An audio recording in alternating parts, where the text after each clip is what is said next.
ବନ୍ଦେ ମାତରମ୍ ପିଲାମାନେ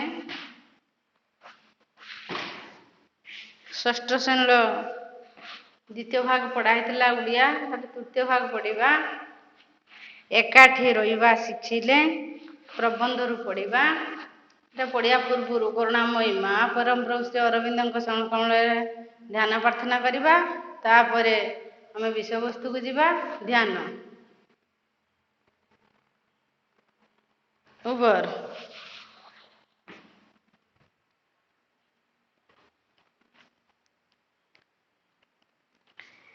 ଏକାଠି ରହିବା ଶିଖିଲେ ଆଜିକାଲି ପରି ସଭ୍ୟତାର କୌଣସି ଚିହ୍ନ ବର୍ଣ୍ଣ ନଥିଲା। ଆଜିକାଲି ପରି ଯେଉଁ ସଭ୍ୟତା, ସେତେବେଳେ କୌଣସି ଚିହ୍ନ ବର୍ଣ୍ଣ ନଥିଲା। ବର୍ତ୍ତମାନ ଯେକୌଣସି ବ୍ୟକ୍ତି ବିଶେଷ ସେତେବେଳର ମାନବ ସମାଜର ଚିତ୍ର ଅନୁମାନ କରିବା କଷ୍ଟକର ବ୍ୟାପାର। ଏଥିରୁ ଆମେ ଆମର ଇତିହାସ ସହିତ ଭୌଗୋଳିକ କଥାବସ୍ତୁ ଅନେକାଂଶରେ ଜାଣିପାରିବା। ମାନବ ସମାଜର ପୃଥିବୀପୃଷ୍ଠରେ କେବେ ଦେଖା ଦେଇଥିଲେ ତାହା ଅନୁମାନ କରିବା କଷ୍ଟକର। ତଥାପି କେତେ ନିୟୁତ ବର୍ଷ ପୂର୍ବେ ପ୍ରଥମ ମନୁଷ୍ୟ ପୃଥିବୀର ଆଫ୍ରିକା ମହାଦେଶରେ ଦେଖା ଦେଇଥିଲା ବୋଲି ବିଶେଷଜ୍ଞମାନଙ୍କ ମତ। ଏକ ନିୟୁତ ହେଲା ପ୍ରକୃତରେ ଖୁବ୍ ବଡ଼ ସଂଖ୍ୟା। ତୁମେ ଯଦି ଖାଇବା, ଶୋଇବା, ଘର କାମ କରିବା କିମ୍ବା ସମସ୍ୟା, ଏକ ନିୟୁତ ହେଲା ପ୍ରକୃତରେ ଖୁବ୍ ବଡ଼ ସମୟ। ତୁମେ ଯଦି ଖାଇବା, ଶୋଇବା, ଘର କାମ କରିବା କିମ୍ବା ଅନ୍ୟ କିଛି ପାଇଁ ଆଦୌ ନ ଅଟକି ପ୍ରତି ସେକେଣ୍ଡରେ ଗୋଟିଏ ଲେଖାଏଁ ସଂଖ୍ୟା ହିସାବରେ ଅବିରାମ 11 ଦିନ 13 ଘଣ୍ଟା 46 ମିନିଟ୍ ଓ 40 ସେକେଣ୍ଡ ଯାଏ ଖାଲି ଗଣି ବସ, ତେବେ ଯାଇ ସେତିକି ହେବ। କେତେ ଗଣିବ ନା 11 ଦିନ 13 ଘଣ୍ଟା 46 ମିନିଟ୍ ଓ 40 ସେକେଣ୍ଡ ଯାଏ ଖାଲି ଗଣି ବସ, ତେବେ ଯାଇ ସେତିକି ହେବ। ପୂର୍ବ କାଳରେ ଜନସଂଖ୍ୟା ଥିଲା ଅତି କମ୍। ବଣ ଜଙ୍ଗଲ ଥିଲା ସେମାନଙ୍କର ସବୁକିଛି। ବଳୁଆ ପଶୁମାନଙ୍କ ପରି ସେମାନେ ବଳୁଆ ନଥିଲେ। ମୃଗୟା ଲବ୍ଧ ପଶୁମାନଙ୍କୁ ମାରିବା ଲାଗି ସେମାନଙ୍କର ମୁନିଆ ଦାନ୍ତ ବା ପଞ୍ଝା ନଥିଲା। ଲଙ୍ଗଳ ମଣିଷ ଦେହ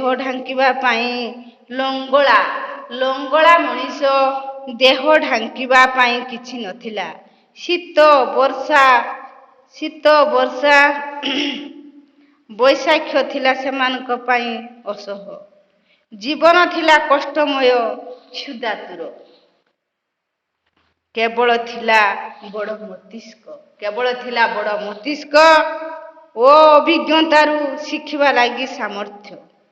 ସାରା ଦିନ ଘାସ, ମୂଳ, ମାଛ ଯାହା ପାଆନ୍ତି ସଂଗ୍ରହ କରି ଗୁମ୍ଫା ନିକଟକୁ ଆଣନ୍ତି। ମା, ବାପା, ପିଲା ପିଲି, ଜେଜେବାପା, ଜେଜେମା, ଖୁଡ଼ୀ, ମାଇଁ, ମାଉସୀ, ପିଉସୀ, ବଡ଼ବାପା, ବଡ଼ମା, କକା, ମଉସା, ମାମୁଁ, ପୁତୁରା, ଭଣଜା, ଝିଆରୀ, ଭାଣିଜୀ ପ୍ରଭୃତିଙ୍କୁ ନେଇ ବଡ଼ ଧରଣର ପାରିବାରିକ ଗୋଷ୍ଠୀରେ ଲୋକମାନେ ରହୁଥିଲେ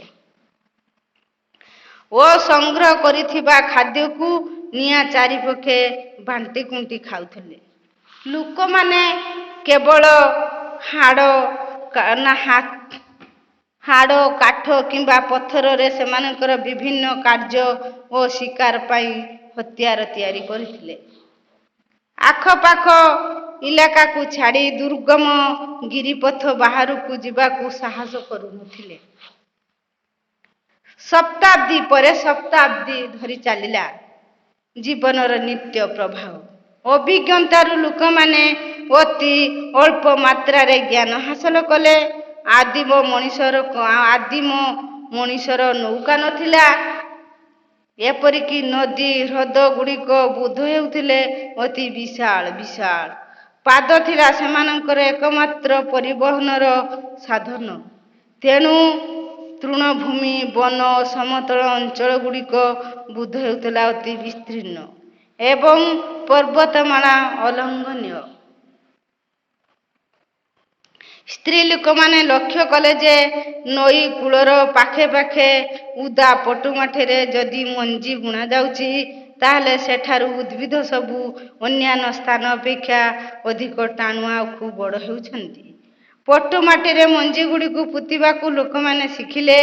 ପଶୁପାଳନ ଓ ଚାଷ ଲୋକମାନଙ୍କୁ ଅଧିକ ସମୃଦ୍ଧିଶାଳୀ କଲା। ଶିକାର ଗୋମେଷାଦି ପଶୁଙ୍କର ଯତ୍ନ ଗୋମେଷାଦି ପଶୁଙ୍କର ଯତ୍ନ, ଜମି ଚାଷ, ହାତ ହତିଆର ଅସ୍ତ୍ରଗୁଡ଼ିକର ତିଆରି। ଗୋଟିଏ ଛୋଟ ପରିବାର ପକ୍ଷରେ ଏତେ ସବୁ କରିବା ସର୍ବଦା ସମ୍ଭବ ହେଲା ନାହିଁ। ତେଣୁ ପଡ଼ୋଶୀ ପରିବାରଗୁଡ଼ିକ ସହ ମିଶି ଏକାଠି ସବୁ କାର୍ଯ୍ୟ କରିବା କଥା ଲୋକମାନେ ଚିନ୍ତା କଲେ। ଲୋକମାନେ ଚିନ୍ତା କଲେ।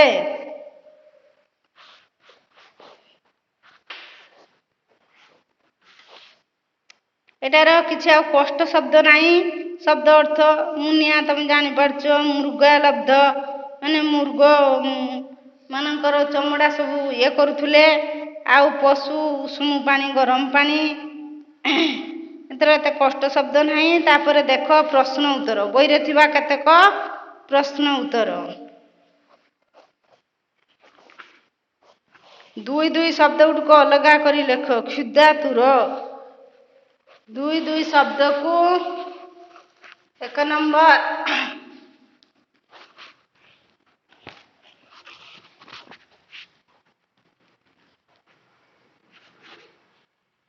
ଦୁଇ ଦୁଇ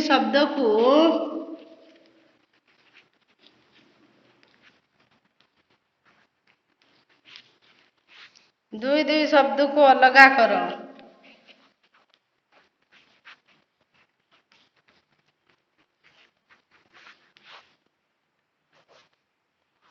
କ୍ଷୁଧାତୁର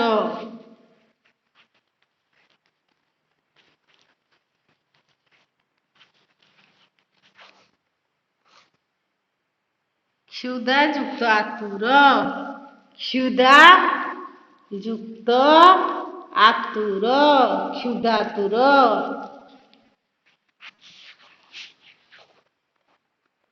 ଲୋଭାସକ୍ତ,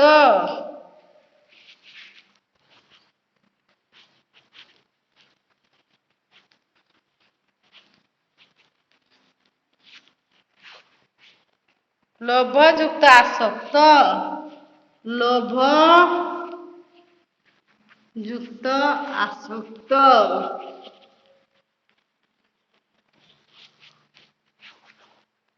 ଗୋମେଷାଦି,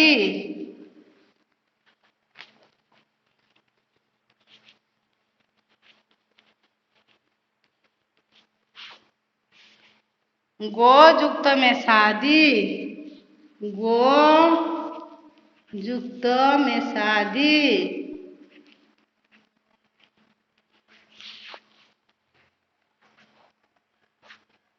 ତାପରେ 2 ନମ୍ବର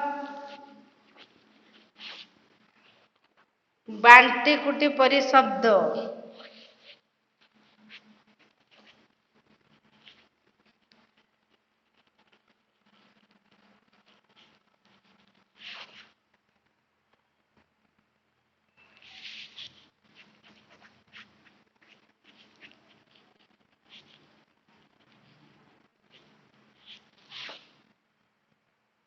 ଖୁଣ୍ଟି ଖୁଣ୍ଟି,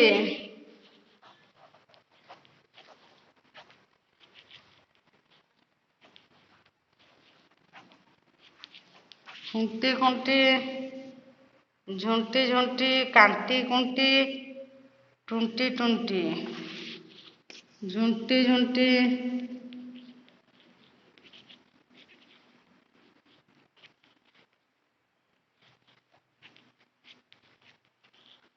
କାଣ୍ଟି କୁଣ୍ଟି,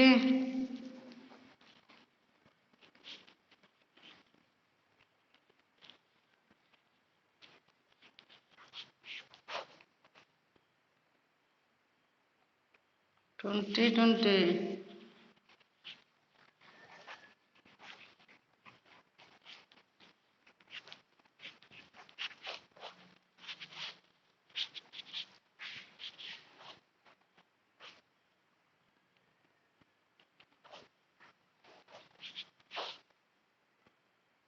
ଚେରମୂଳ ପରି ଶବ୍ଦ।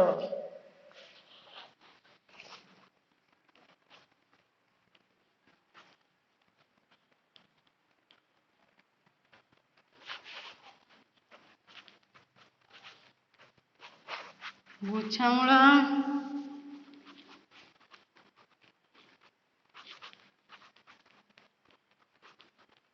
ଗୁଚ୍ଛମୂଳ।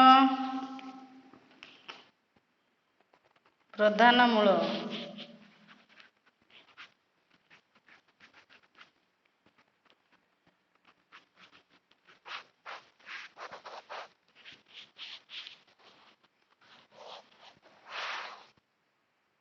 ଅର୍ଥ ପାର୍ଥକ୍ୟ ଦର୍ଶାଅ।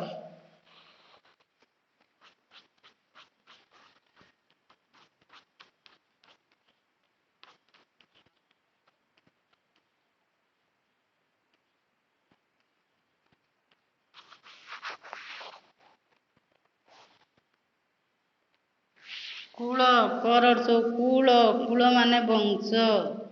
କୂଳ ମାନେ ବଂଶ। ଆଉ ଦୀର୍ଘ କୂଳ କୂଳ ମାନେ ନଦୀ କୂଳ। ଦୀର୍ଘ କୂଳ କୂଳ ମାନେ ନଦୀ କୂଳ।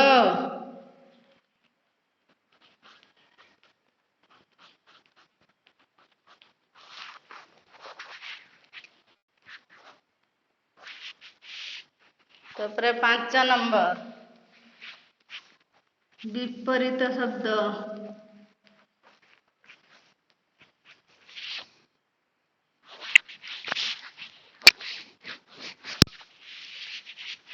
ବିପରୀତ ଶବ୍ଦ।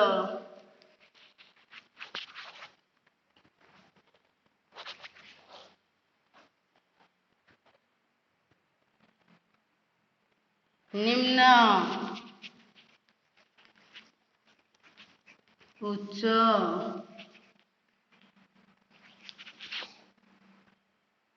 ସତର୍କ ନିତ୍ୟ ନିତ୍ୟ ନିତ୍ୟ ଅନିତ୍ୟ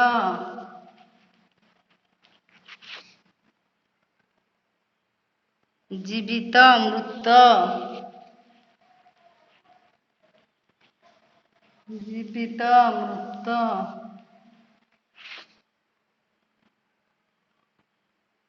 ସତର୍କ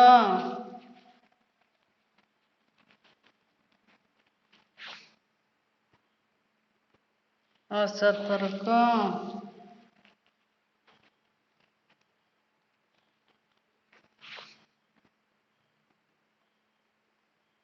ଲଙ୍ଘନୀୟ ଅଲଙ୍ଘନୀୟ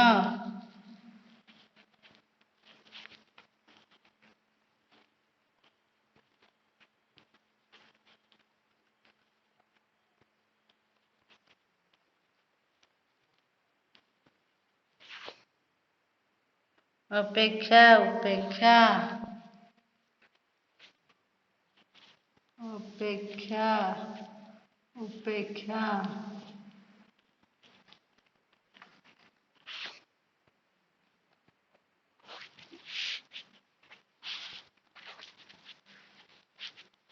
ତାପରେ 6 ନମ୍ବର କରିଦେଲ ପିଲାମାନେ।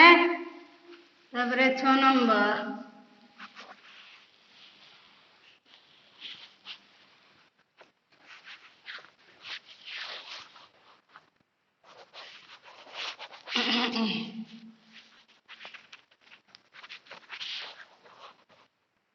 ଲିଙ୍ଗ ପରିବର୍ତ୍ତନ।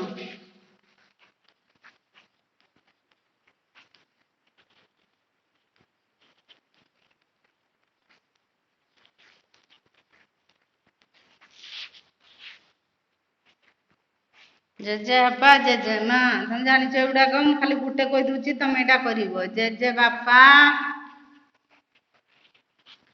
ଜେଜେମା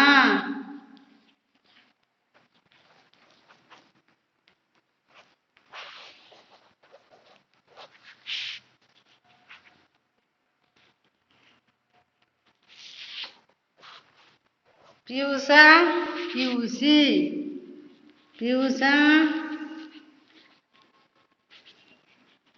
ପିଉସୀ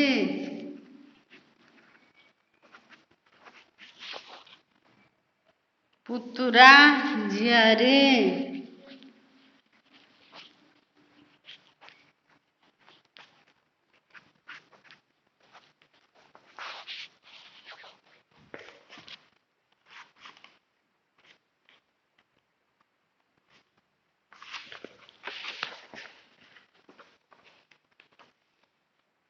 ପ୍ରତିଶବ୍ଦ 7 ନମ୍ବର।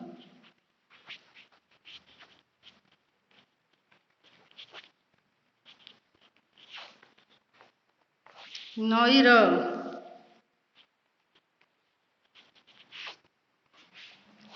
ତଟିନୀ। ସରିତ। ନିମଗ୍ନା।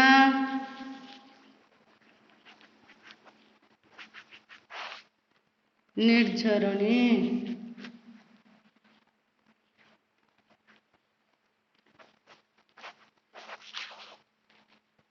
ତାପରେ ପାଣି।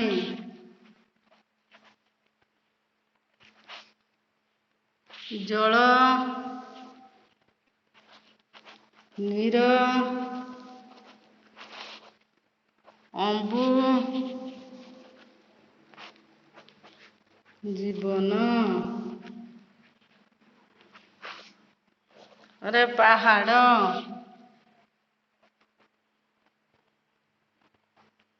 ପର୍ବତ। ଗିରି। ଶୃଙ୍ଗ।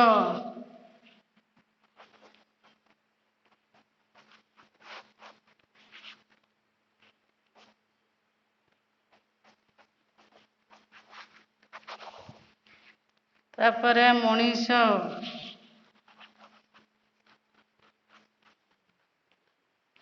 ମାନବ। ନର। ମନୁଷ୍ୟ।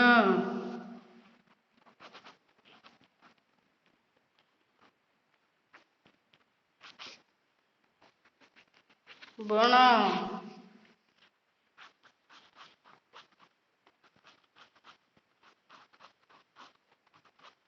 ଜଙ୍ଗଲ। ଅରଣ୍ୟ।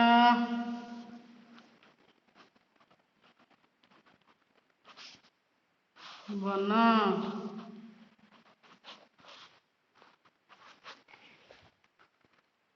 ନିଆଁ।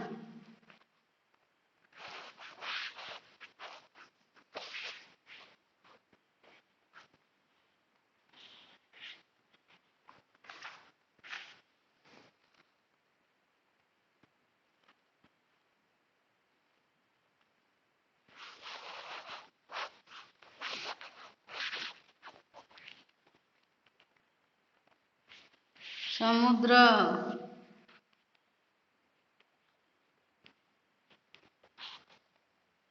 ସାଗର। ସିନ୍ଧୁ। ରତ୍ନାକର। ପାରିଧି। ପାରାବାର।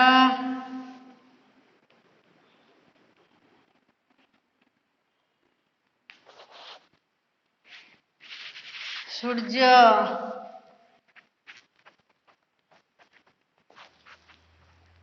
ରବି। ତପନ। ଦିବାକର। ଭାସ୍କର।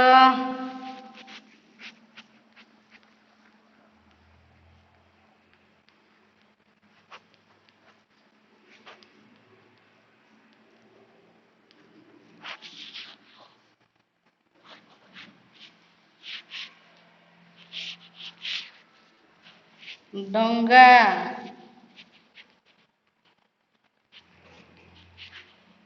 ନାବ। ନୌକା।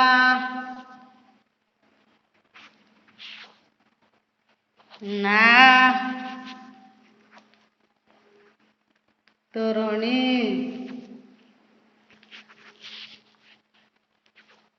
ଚଢ଼େଇ। ବିହଗ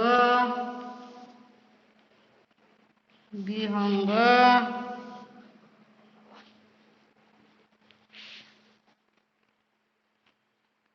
ବିହଙ୍ଗ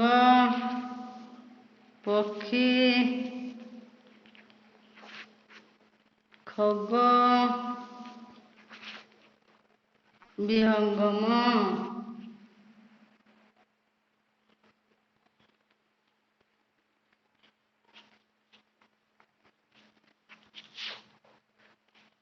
ଘର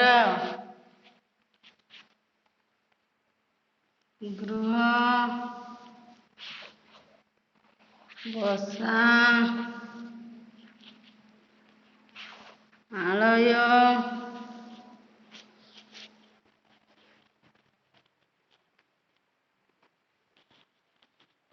ନିଳୟ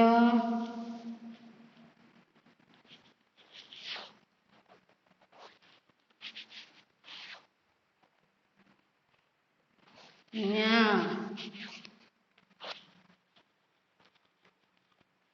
ଅଗ୍ନି ପାବକ ଅନଳ ବୋହିନୀ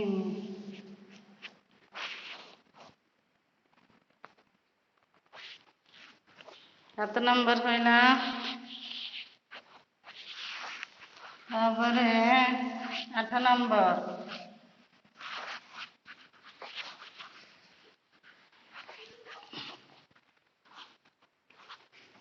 ଯେପରି ଅଭିଜ୍ଞତାରୁ ଅଭିଜ୍ଞ ସେହିପରି 8 ନମ୍ବର ଯେପରି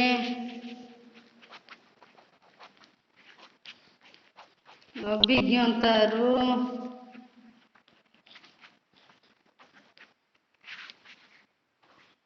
ଅଭିଜ୍ଞ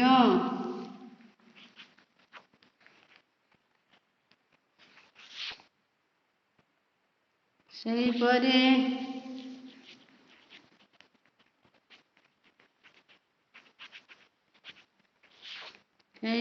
ବିଜ୍ଞାନ୍ତରୁ ବିଜ୍ଞାନ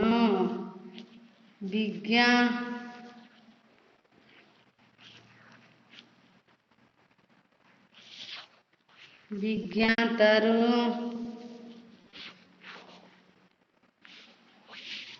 ବିଜ୍ଞ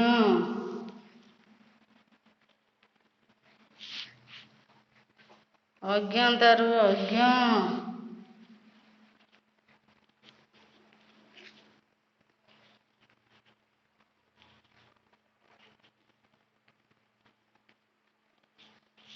ଅଜ୍ଞ ସୁଜ୍ଞତାରୁ ସୁଜ୍ଞ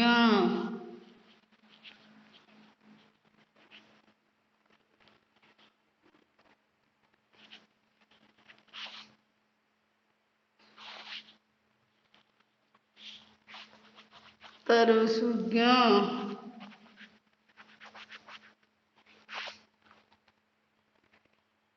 ଅନଭିଜ୍ଞତାରୁ ଅନଭିଜ୍ଞ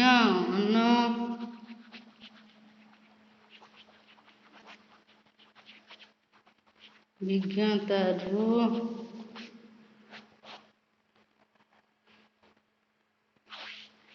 ଅନଭିଜ୍ଞ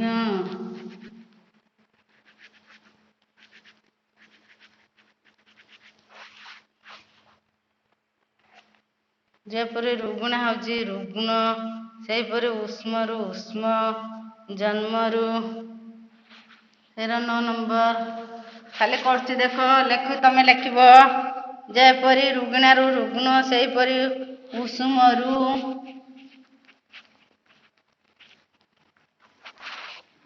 ଉଷ୍ମ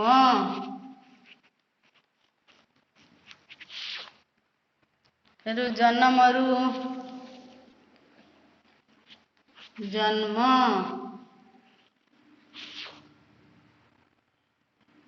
ପଥରରୁ ପ୍ରସ୍ତର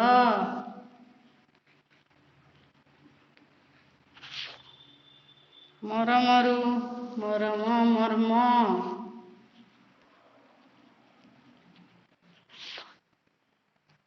5ରୁ ପାବଛ ପାବଛ,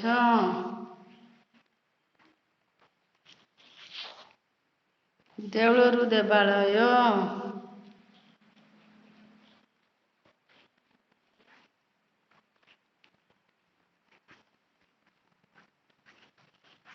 ଦେବାଳୟ। ଶବ୍ଦ ଗୁଡ଼ିକ ଠିକ୍ ବନାନ।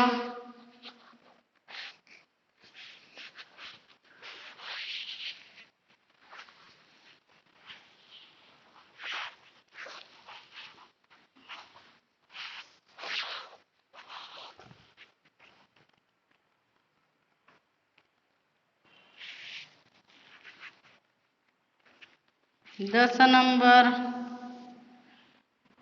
ଶବ୍ଦ ଗୁଡ଼ିକ ଠିକ୍ ବନାନ। ରୂପା, ତମେ ରୂପା, ଦୁକା ରୂପା।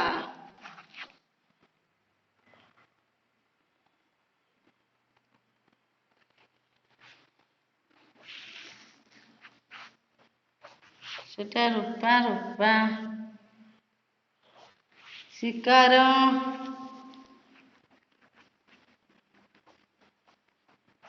ଏଟା ଶିକାର।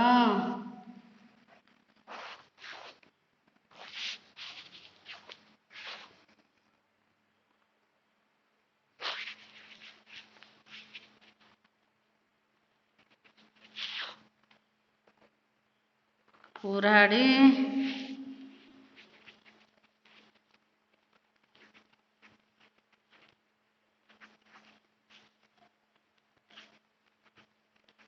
କୁରାଢ଼ୀ। ଭିତ୍ତି, ବড় ଦୀର୍ଘ ଭି ତଳସେଇତି ଭିତ୍ତି। ପ୍ରାଧାନ୍ୟତ୍ଵ, ପ୍ରଧାନତ୍ଵ।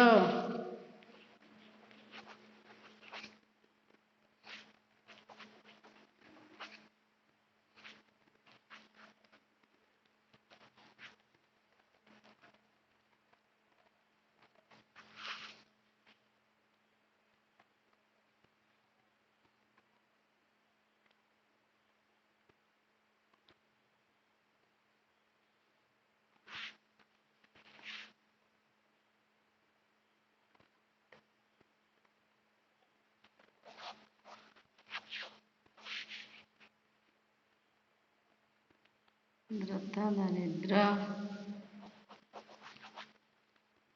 ଦରିଦ୍ରତା, ଦାରିଦ୍ର୍ୟ।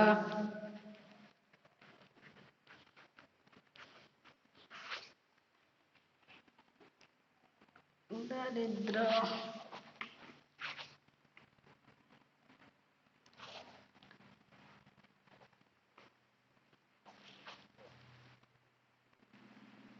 ସାମର୍ଥ୍ୟତା, ସାମର୍ଥ୍ୟ।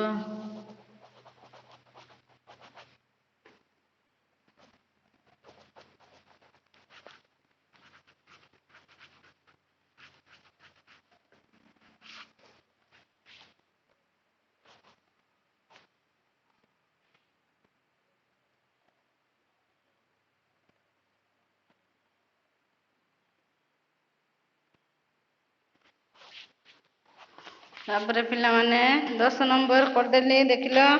ତାପରେ 11 ନମ୍ବର ସାଧା ଅଛି, ଯେପରି ସହଜ, ସହଜତ, ସହଜତର, ସହଜତମ।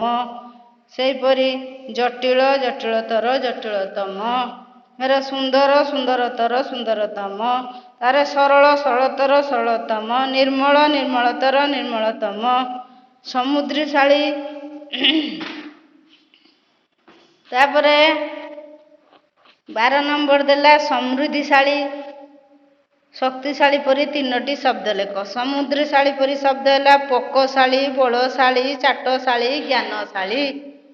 ପୋକଶାଳୀ, ବଳଶାଳୀ, ଚାଟଶାଳୀ, ଜ୍ଞାନଶାଳୀ। ଆତ୍ମସାତ ପରି ଶବ୍ଦ ଲେଖ। ଆତ୍ମସାତ, ଉଦରସାତ, ଆତ୍ମସାତ ପରି 3ଟି ଶବ୍ଦ ଲେଖ। ଲେଖ ଧୂଳିସାତ, ଧର୍ମସାତ, ଭସ୍ମସାତ, ଜ୍ଞାନସାତ। ଧୂଳିସାତ ହେଲା। ଅଲଙ୍ଘନୀୟ ପରି ଶବ୍ଦ ଅମାନନୀୟ, ଅତୁଳନୀୟ, ଅଶୋଭନୀୟ। 11 ନମ୍ବର କରିଦେବ। 12 ନମ୍ବର କରିଦେଉଛି।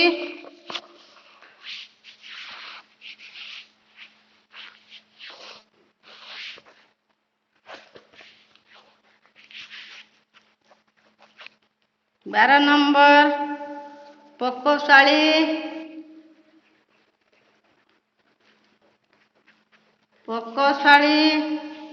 ବଳଶାଳୀ,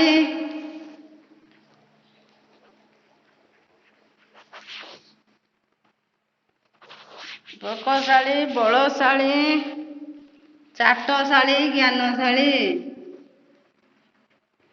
ଚାଟଶାଳୀ,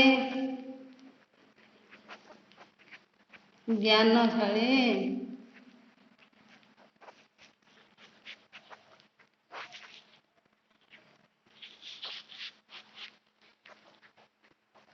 ତାପରେ 13 ନମ୍ବର ଆତ୍ମସାତ୍ କରି ଧୂଳିସାତ୍,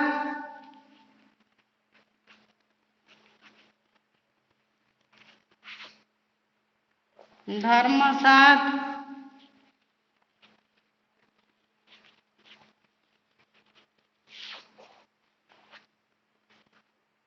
ଭସ୍ମସାତ୍,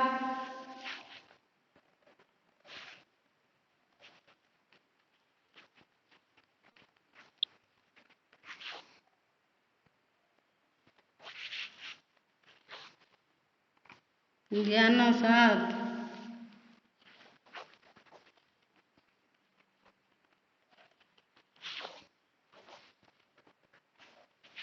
14 ନମ୍ବର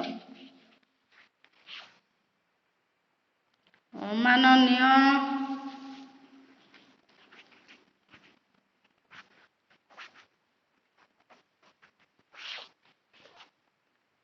ଅତୁଳନୀୟ,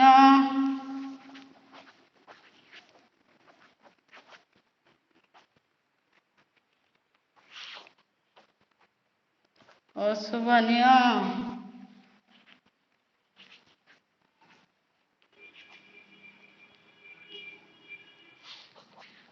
15 ନମ୍ବର ମୃଗୟା ଲବ୍ଧ, ପରିଶବ୍ଦ ଉପଲବ୍ଧ,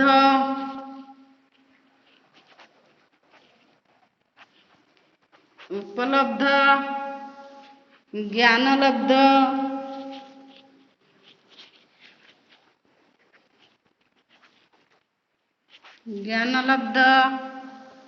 ଧନଲବ୍ଧ।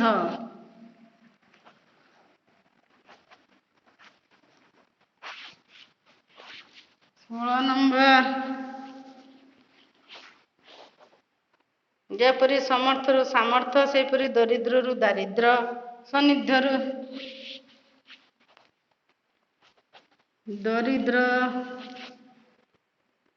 ଦାରିଦ୍ର୍ୟ,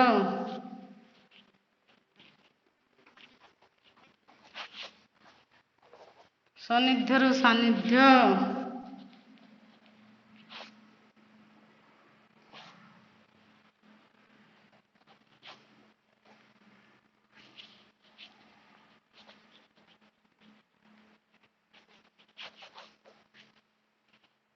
ପ୍ରଧାନରୁ ପ୍ରାଧାନ୍ୟ,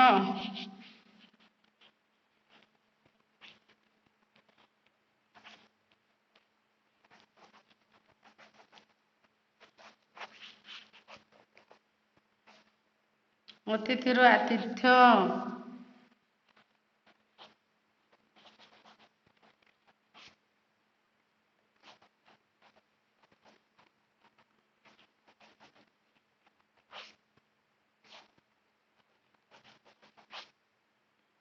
ସ୍ୱତନ୍ତ୍ର ସ୍ୱାତନ୍ତ୍ର,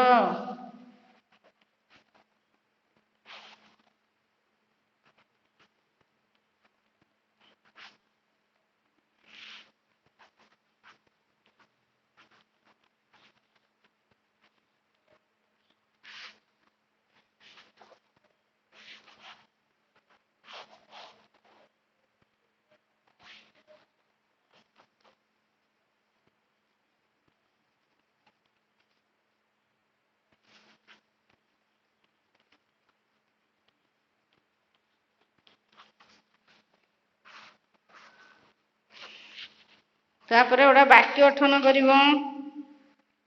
ଗୁମ୍ଫା ଆଦିମାନବମାନେ ଗୁମ୍ଫାରେ ବସବାସ କରୁଥିଲେ। ଗୋଷ୍ଠୀ ଆଗରୁ ଆଦିମାନବ ଛୋଟ ଛୋଟ ଗୋଷ୍ଠୀ କରି ରହୁଥିଲେ। ସଂଗ୍ରହାଳୟରେ ବହୁ ପୁରାତନ ଜିନିଷ ସଂଗ୍ରହ କରି ରଖାହେଉଥିଲା। ଏମିତି କରିବ। ତାପରେ ମନୁଷ୍ୟ ପ୍ରଥମେ ପୃଥିବୀରେ କେବେ ଦେଖା ଦେଇଥିଲା? ମନୁଷ୍ୟ ପ୍ରଥମେ କେତେ ନିୟୁତ ବର୍ଷ ପୂର୍ବେ ଆଫ୍ରିକା ମହାଦେଶରେ ଦେଖା ଦେଇଥିଲେ? କେତେ ଦିନ, କେତେ ଘଣ୍ଟା, କେତେ ମିନିଟ, କେତେ ସେକେଣ୍ଡ ଗଣି ବସିଲେ ଆମେ ନିୟୁତ ସଂଖ୍ୟାରେ ପହଞ୍ଚି ପାରିବା? 11 ଦିନ 13 ଘଣ୍ଟା 44 ମିନିଟ 40 ସେକେଣ୍ଡ ଗଣି ବସିଲେ ଆମେ ନିୟୁତ ସଂଖ୍ୟାରେ ପହଞ୍ଚି ପାରିବା। ପଶୁକୁ ମାରିବା ପାଇଁ ଲୁହା ଓ ତମ୍ବାରେ ହାତ ହତିଆର ନଥିଲା।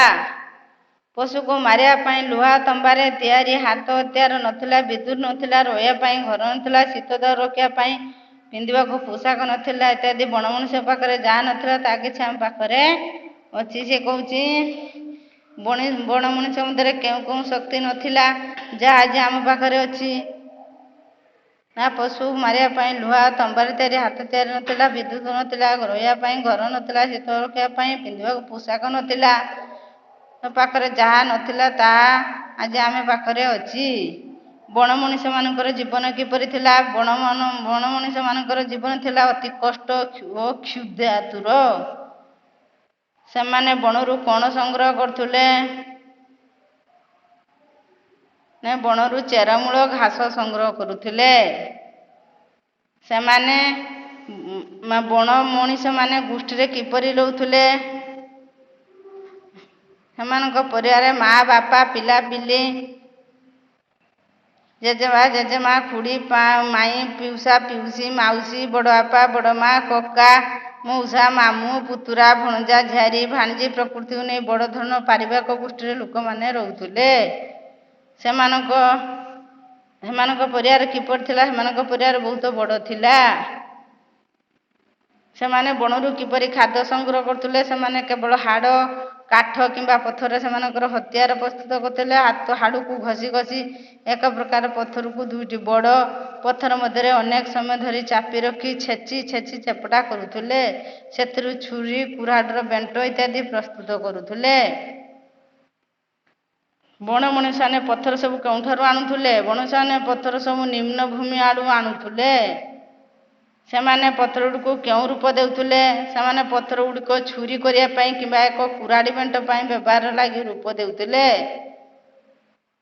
ସେମାନେ ଧାତୁ ଗୁଡ଼ିକ କିପରି ବ୍ୟବହାର କରୁଥିଲେ? ସେମାନେ ଧାତୁ ଗୁଡ଼ିକ ମଧ୍ୟରେ ତମ୍ବା, ସୁନା, ରୂପାର ବ୍ୟବହାର କରୁଥିଲେ। ଲୋକମାନେ ଅଭିଜ୍ଞତାରୁ କ'ଣ ଶିକ୍ଷା ଲାଭ କଲେ? ଅଭିଜ୍ଞତା ଲୋକମାନେ ଅତି ଅଳ୍ପ ମାତ୍ରାରେ ଜ୍ଞାନ ହାସଲ କରୁଥିଲେ। ସେମାନଙ୍କୁ ସବୁ କିଛି କାହିଁକି ଅଲଙ୍ଗନ ମନେ ହେଉଥିଲା? ସେମାନଙ୍କ ସେହି ଜଣାଶୁଣା ସ୍ଥାନ ସେତେବେଳେ ବଡ଼ ଥିଲା। ମଣିଷର ନୌକା ନଥିଲା। ନଦୀର ହ୍ରଦ ଗୁଡ଼ିକରେ ପାଦରେ ବହନ କରିବା ସେମାନଙ୍କର ଏକ ସାଧନ ଥିଲା। ତୃଣଭୂମି, ବନ, ସମତଳ ବିସ୍ତୀର୍ଣ୍ଣ ଏବଂ ପର୍ବତ ଅଲଙ୍ଗନ। ଆଉ ଯେତିକି ରହିଲା ତମମାନେ କରିବ ପିଲା। ସରଳାର୍ଥ ଲେଖିବ। ଆବଶ୍ୟକତା ହିଁ ଆମ ଆଗକୁ ବାଟ କଢ଼ାଇଦିଏ।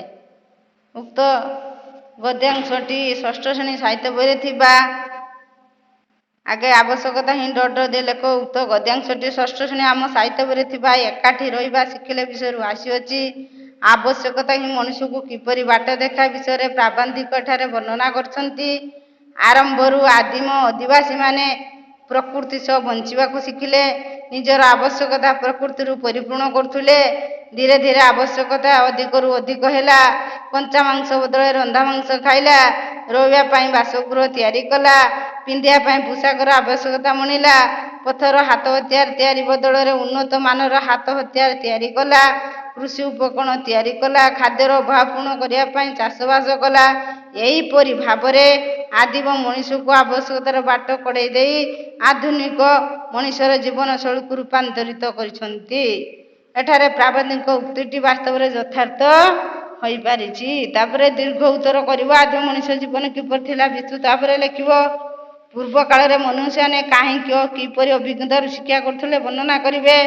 ଏ ବିଷୟରେ ତୁମେ କ'ଣ ଶିଖୁଛ ଲେଖ। ପାଠାଗାର ପୃଥିବୀର ସୃଷ୍ଟି, ଜୀବଜଗତ, ଆଦିମ ମଣିଷର ଜୀବନ ବିଷୟରେ ବହି ଆଣିକି ପଢ଼ିବ। ଏତିକି ହେଇଗଲା।